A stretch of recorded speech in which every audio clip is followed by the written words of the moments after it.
एक नगर में देवशक्ति नाम का राजा रहता था। उसके पुत्र के पेट में एक सांप चला गया था। उस सांप ने वहीं अपना बिल बना लिया था। पेट में बैठे सांप के कारण उसके शरीर का प्रतिदिन क्षय होता जा रहा था। बहुत उपचार करने के बाद भी जब स्वास्थ्य में कोई सुधार न हुआ तो अत्यंत निराश होकर राजपुत्र अपने राज्य से बहुत दूर दूसरे प्रदेश में चला गया और वहां सामान्य भिखारी की तरह मंदिर में रहने लगा। उस प्रदेश के राजा बलि की 2 नौजवान लड़कियां थीं। वह दोनों प्रतिदिन सुबह अपने पिता को प्रणाम करने आती थी। उनमें से एक राजा को नमस्कार करती हुई कहती थी, महाराज जय हो, आपकी कृपा से ही संसार के सब सुख हैं। दूसरी कहती थी, महाराज ईश्वर आपके कर्मों का फल दे। दूसरी के वचन को सुनकर महाराज क्रोधित हो जाता था। एक दिन इसी क्रोधावेश में उसने मंत्री को बुलाकर आज्ञा दी, मंत्री इस कटु बोलने वाली लड़की को किसी गरीब परदेसी के हाथों में दे दो, जिससे यह अपने कर्मों का फल स्वयं चखे।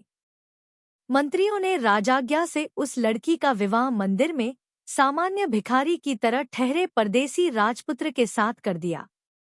राजकुमारी ने उसे ही अपना पति मानकर सेवा की। दोनों ने उस देश को छोड़ दिया। थोड़ी दूर जाने पर वे एक तालाब के किनारे ठहरे। वहां राजपुत्र को छोड़कर उसकी पत्नी पास के गांव से घी तेलन आदि सौदा लेने गई। सौदा लेकर जब वह वापस आ रही थी, तब उसने देखा कि उसका पति तालाब से कुछ दूरी पर एक सांप के बिल के पास सो रहा है। उसके मुख से एक फनियल सांप बाहर निकलकर हवा खा रहा था। एक दूसरा सांप भी अपने बिल से निकलकर फन फैलाए वहीं बैठा था। दोनों में बातचीत हो रही थी। बिल वाला सांप पेट वाले सांप से कह रहा था, दुष्ट, तू इतने सर्वांग सुंदर राजकुमार का जीवन क्यों नष्ट कर रहा है? पेट वाला सांप बोला, तू भी तो इस बिल में पड़े स्वर्णकलश को दूषित कर रहा है। बिल वाला सांप बोला, तो क्या तू समझता है कि तुझे पेट से निकालने की दवा किसी को भी मालूम नहीं? कोई भी व्यक्ति राजकुमार को उकाली हुई कांजी की राई पिलाकर तुझे मार सकता है। पेट वाला सांप बोला, तुझे भी तो गर्म तेल डालकर कोई भी मार सकता है। इस तरह दोनों ने एक दूसरे का भेद खोल दिया। राजकन्या ने दोनों की बातें सुन ली थी।